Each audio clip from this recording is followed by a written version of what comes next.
সূরা ফিলের গত আলোচনায় যে ঘটনাটা বলেছি, এই ঘটনার বাকি অংশ এখন আপনাদেরকে বলতে চাই। সেটা হলো যে এই পাথর, ছোট ছোট পাথর আপনার হাতি বাহিনীর উপরে পড়ল।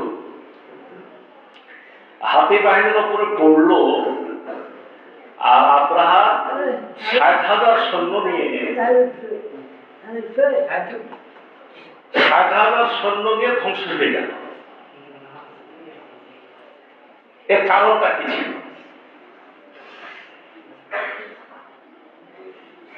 আমরা এখনকার যুগে এসে বিজ্ঞানের সাথে ব্যাখ্যা দিলে এই কথাটা বলতে পারি যে রব্বুল আলামিন তাদের উপর পাখি নামের জঙ্গি বিমান পাঠাইছিল।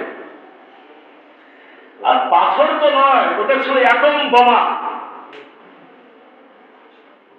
অ্যাটম বোমাতে কি হয় বলেন? অ্যাটম বোমা থেকেও ভয়ঙ্কর হচ্ছে জীবাণু বোমা। জীবাণু বোমা মানে টার্গেট যদি করা হয় যে অমুক ধরনের লোকদেরকে হত্যা করবো, অমুক লোকেরাই হত্যা হবে। আর অ্যাটম বোমা যে এলাকায় পড়বে সে এলাকা সবাই ধ্বংস হবে। তো রব্বুল আলামিনের কাজ তো আরো নিয়ন্ত্রিত। বলা হয়েছে যে প্রত্যেকটা পাথরের নাম লেখা ছিল। ৬০,০০০ সৈন্যের কি লেখা ছিল? নাম লেখা ছিল। একটা পাখি ৩ জন সৈন্যকে হত্যা করার অস্ত্র নিয়ে এসেছে। যার গায়ে যেটা পড়া দরকার তার গায়ে সেটাই পড়েছে। বলা হচ্ছে যে তাফসীরের কিতাবে এসেছে যে এই দেখতে মনে হচ্ছে যে দুনিয়ার আগুনে পোড়ানো মাটি না, এটা এত ভয়ঙ্কর হওয়ার পিছনে কারণ ছিল এটা ঠিকই মাটির তৈরি পাথর, তবে এই মাটি জাহান্নামের আগুনে পোড়ানো। জাহান্নামের আগুন আল্লাহর আগুন। আল্লাহ রাব্বুল আলামিন যে আগুন বাগিয়ে রেখেছেন সেটা কত ভয়ঙ্কর তার একটা নমুনা ছিল আব্রাহা বাহিনীর ৬০,০০০ সৈন্য এই পাথর আঘাতের মৃত্যুর ঘটনা। নুফাইল ইবনে হাবিব খাসামিকে বলছে, ভাই রাস্তা দেখাও, রাস্তা দেখাও। ও বলছে আমার রাস্তা দেখার কাম নাই। ওই লোকটাকে পথ প্রদর্শক বানিয়েছিল জোর করে। সে আব্রাহার বিপক্ষের লোক। আজকে বাধ্য হয়ে তাকে দেখাচ্ছে, আজকে কি আর উল্টা রাস্তা দেখাবে না? একেবারে এই মহাশ্বার উপত্যকা থেকে, মহাশ্বার উপত্যকাটা কোথায়? মিনা এবং মুজদালিফা, মক্কার পাশে, তার মাঝামাঝি জায়গায়। এখান থেকে ইয়েমেন পর্যন্ত লাশ আর লাশ। লাশ কিন্তু মক্কার দিকে নয়। কেমন হয় বলেন? যখন পাথর পড়া শুরু হয়েছে সৈন্য কোন দিকে পালাবে? সৈন্য তো সবাই নিজ দেশের দিকে পালাতে চায়। এই পালাচ্ছে, এই লাশ শুরু হয়েছে এই জায়গাতে আর শেষ হয়েছে ইয়েমেনে। কারণ সব থেকে দ্রুতগামী শক্তিশালী কে ছিল? আব্রাহা নিজে। সে সব থেকে বেশি দৌড়তে পেরেছে, বুঝলেন না? ঢাকা থেকে দিল্লি পর্যন্ত দৌড় দিয়েছে। ও যে ইয়েমেনে পড়েছে, বুঝতে পেরেছেন? ইয়েমেনে পর্যন্ত জেলটা রক্ষা হয়েছে, ওখানে সে মরেছে। যার ক্ষমতা যত সে তত খালি দৌড়াইছে, লাভ কি হয়েছে? লাভ কিন্তু হয়নি, সকলের মরণ হয়েছে।